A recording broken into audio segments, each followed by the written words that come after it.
Hello friends, myself Dr. Ankita Singh Chakotia, PhD in Biotechnology. Also, I have qualified CSIR NET JRF with All India rank 103. So, in the series of polysaccharide, today we are going to discuss about the structural unit of the extracellular matrix or extracellular polysaccharide, which is a type of heteropolysaccharide. Broadly, we have discussed the extracellular polysaccharide in our previous lecture. Today we are going in detail of its structural unit and their types. So if we talk about the extracellular polysaccharide, it can be of on the basis of the requirement and the location of its, like if it is present in the in our joints, then it can be of jelly like इसका जो texture होगा jelly like होगा if it is present in our eye. This extracellular matrix, this heteropolysaccharide, can be of jelly type. While in the presence, if it is present in our some other location within our body, like if it is present in the at the tendon के अगर आसपास है, tendons में अगर ये extracellular polysaccharide का काम कर रहा है, matrix का काम कर रहा है, तो वहाँ पे एक rope जैसे structure provide करता है.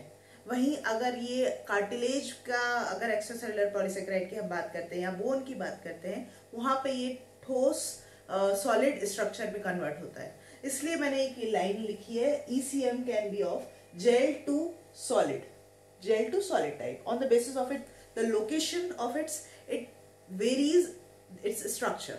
बहुत ही डाइवर्सिटी पाई जाती है इसके स्ट्रक्चर में. एग्जैक्टली.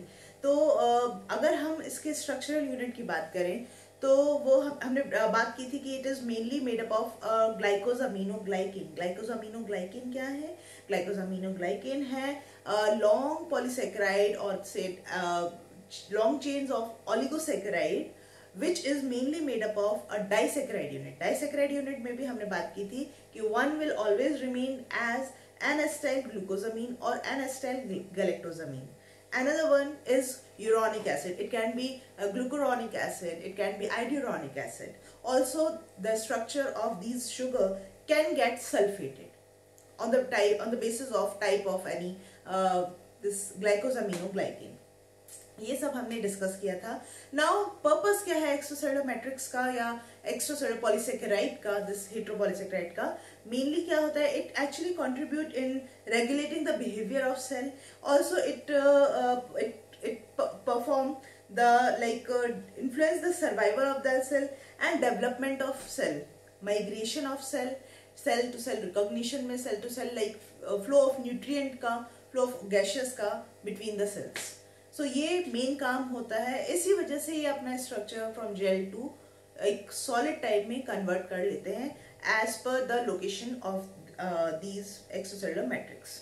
नाउ सबसे पहले अगर हम बात करें which is hyaluronic acid. Hyaluronic acid यहाँ पे मैंने देखिए लिखा है. अब एक यूनिट का जो मैंने आपको एक बेसिक एक रूल जो है हमारे ग्लाइकोजामिन ग्लाइकेन या एक्स्ट्रासेलुलर मैट्रिक्स का, कि one unit will always and always be an N-acetyl glucosamine या galactosamine होगी. तो यहाँ पे हाइलुरोनिक की हम बात कर रहे हैं. हाइलुरोनिक एसिड कहाँ पाया जाता है? It can be vitreous present in the vitreous humour of eye, जो हमारे आंख में एक कनेक्ट आपका एक्स्ट्रासेलुलर मैट्रिक्स जो होता है हमारे आंख में, वो कहलाता है विट्रस ह्यूमर ऑफ आई. वहां पाए जाते हैं हमारे जो एक्स्ट्रासेलुलर मैट्रिक्स ऑफ आपकी ये जो जॉइंट्स के बीच में जो साइनोवियल फ्लूइड होता है, जिसकी वजह से हमारे जॉइंट जो बड़े इजीली मूव कर लेते हैं, रब नहीं करते हैं, उस समय के साथ ये साइनोवियल फ्लूइड खत्म होता जाता है. इसलिए बुजुर्गों में ये मेन समस्या देखी जाती है कि उनके जॉइंट्स खराब हो जाते हैं, वो बैठ नहीं पाते हैं, वो अपने पैरों को फोल्ड नहीं कर पाते. क्योंकि ये साइनोवियल फ्लूइड जो फ्लूइडिटी एक बड़ा ही एक तरह से एक जो ग्रीजी नेस प्रोवाइड कर रहा था जॉइंट्स को, वो खत्म होने लगता है. तो जॉइंट्स आपस में रब होते होते खराब हो जाती हैं हड्डियां. तो यहाँ पे एक बहुत इंपॉर्टेंट पर्पस है हाइलुरोनिक एसिड का. इसके अलावा ये कार्टिलेज में भी पाया जाता है. ठीक है. तो इसके अलग अलग लोकेशन पे ये अपना पर्पस फुलफिल कर रहा होता है. तो देखिए इसका स्ट्रक्चरल यूनिट में जो डाइसैकेराइड यूनिट है वो है, एक तो रहेगा N-acetyl glucosamine और दूसरा रहता है ग्लूकुरोनिक acid. When one glucuronic acid get attached with the N-acetyl glucosamine via this beta 1,3 glycosidic linkage, beta 1,3 glycosidic linkage, क्योंकि कार्बन नंबर 1 जो है कार्बन नंबर 3 से जाके जुड़ रहा है और बीटा कॉन्फर्मेशन में प्रेजेंट है, इसलिए बीटा 1,3 ग्लाइकोसाइडिक लिंकेज के द्वारा 1 glucuronic acid attach to the N acetyl glucosamine. ठीक है, और इसी तरह से बहुत सारी यूनिट्स है, तकरीबन 50,000 इस तरह की यूनिट्स मिलके एक हाइलुरोनिक एसिड इस एक्स्ट्रासेलुलर मैट्रिक्स का निर्माण करती हैं। ठीक है, तो ये लीनियर, और हाँ ये लीनियर स्ट्रक्चर ही होते हैं, ब्रांच नहीं होते हैं। ठीक है, ये लीनियर स्ट्रक्चर होते हैं। तो ये बनता है पहली कैटेगरी हाइलुरोनिक एसिड। दूसरे ग्लाइकोजामीन ग्लाइकेन की कैटेगरी की बात करें तो आता है कॉन्ड्राइटिन sulphate. Chondroitin sulfate is mainly present in the cartilage and tendon, ligament. यहाँ पे ये mainly पाया जाता है chondroitin sulfate. Also it can be found in the walls of aorta. Heart में जो बड़े वाले जो आर्टरीज होते हैं, अब वो हम डिटेल में नहीं जाएंगे, वहाँ भी ये प्रेजेंट होता है। तो cartilage, tendon, ligament and aortas, wall of aortas में chondroitin sulfate पाया जाता है। chondroitin sulfate की जो यूनिट होती है, it is and when this which changes no when this glucuronic acid get attached glucuronic acid get attached to this N-acetyl glucosamine 4 sulfate। देखिए अब मैंने बताया था ना कि हो सकता है कि सल्फेट भी हो जाए स्ट्रक्चरल यूनिट। तो यहाँ पे देखिए chondroitin sulfate में this 4th position of 4th carbon get sulphated. ठीक है ना, बाकी तो स्ट्रक्चर वही है। और ये गैलेक्टोज है, क्योंकि SO3 ऊपर की तरफ है तो गैलेक्टोज है। तो this another unit is N-acetyl galactosamine 4 sulfate get attached to this glucuronic acid via beta 1,3 glycosidic linkage. So this is mainly present in cartilage, tendon, ligament and wall of aorta. Another category in the series is dermatan sulfate. Dermatan sulfate is mainly made up of this ioduronic acid. Ioduronic acid glucuronic का ही एक epimer है, जिसमें कि 6th carbon जो है get revert as compared to that of glucuronic acid। देखिए यहाँ पे ये ऊपर था, यहाँ पे ये नीचे यहाँ पे प्रेजेंट है। तो this is actually epimer of glucuronic acid when it get attached to N-acetyl galactosamine 4 sulphate. ये 4 सल्फेट ये देखिए, तो बस ज्यादा चेंजेस नहीं है डर्मेटन सल्फेट और कॉन्ड्राइटिन सल्फेट में, केवल और केवल ये ग्लूकोरॉनिक जो है आइडोरॉनिक में कन्वर्ट हो गया है, बाकी स्ट्रक्चर सेम ही है और वही बीटा 1,3 ग्लाइकोसिडिक लिंकेज है। ठीक है ना, बीटा 1,3 ग्लाइकोसिडिक लिंकेज है और ये मेनली पाए जाते हैं हमारे स्किन में एंड ब्लड वेसल्स की वॉल्स में पाया जाता है। डर्मेटन से तो नाम पता ही चल रहा है कि स्किन तो है होगा ही होगा, एंड ब्लड वेसल्स की वॉल्स में भी ये पाया जाता है। ठीक है, तो ये वहां पे अपना एक्स्ट्रासेलुलर मैट्रिक्स का पर्पस फुलफिल कर रहे होते हैं, सेल्स के अराउंड रहते हैं, एंडोथेलियल सेल्स के आसपास रहते होंगे, जो कि वहां पे सेल्स को रेगुलेशन, सेल की मेटाबॉलिज्म, सेल की ग्रोथ के लिए वहां पे ये हेल्प कर रहा होता है डर्मेटन सल्फेट। चौथी कैटेगरी हमारी सीरीज में बनती है केराटिन सल्फेट की। केराटिन सल्फेट जो मेनली है, keratin sulphate is mainly made up with this glucose. कमाल की बात है, सिंपल ग्लूकोज, या it is simply it is made up of galactose, sorry, it is galactose when combined via beta 1,4 glycosidic linkage with N-acetyl COCH3 N-acetyl glucosamine, yeah, glucosamine and 6 sulphate. ठीक है ना, क्योंकि यहाँ पे 6th पोजीशन पे जो carbon है वो get sulphated, then it forms, और इसी तरह से ये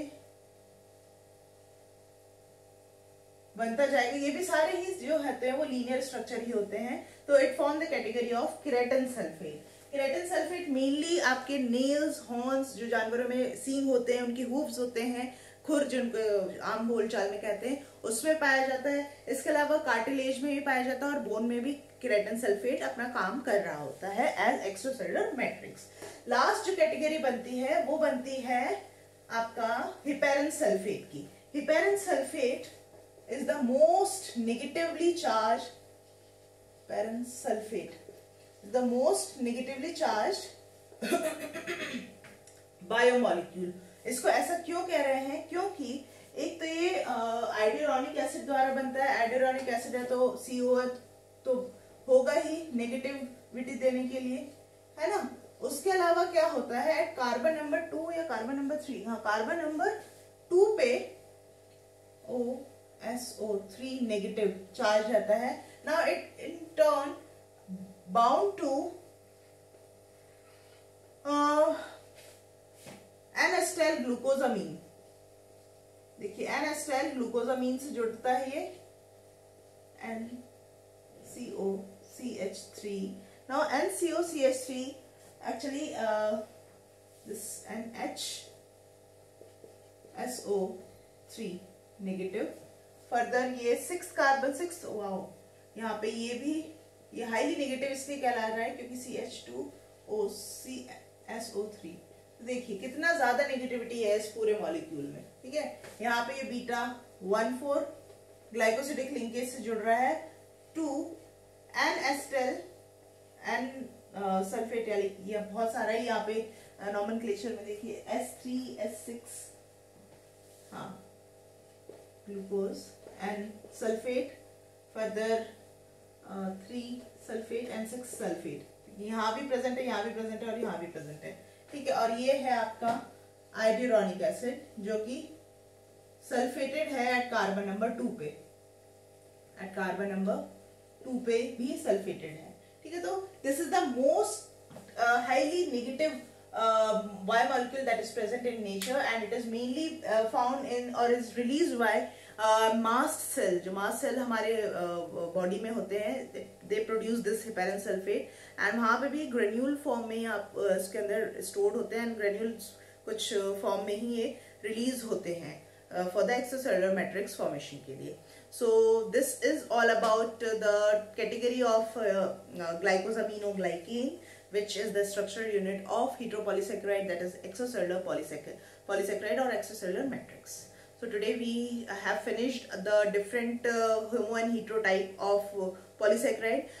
Next we are going to move on the glycoconjugate. Okay, so आज का मेरा लेक्चर अच्छा लगा हो तो please hit the like button, share this video with your friend, subscribe my channel, hit the bell icon and also इसका जितना हो सके अपने फ्रेंड्स के साथ मेरे चैनल को शेयर करें। मिलते हैं आगे के लेक्चर के साथ में। Till then stay safe, stay blessed, bye bye.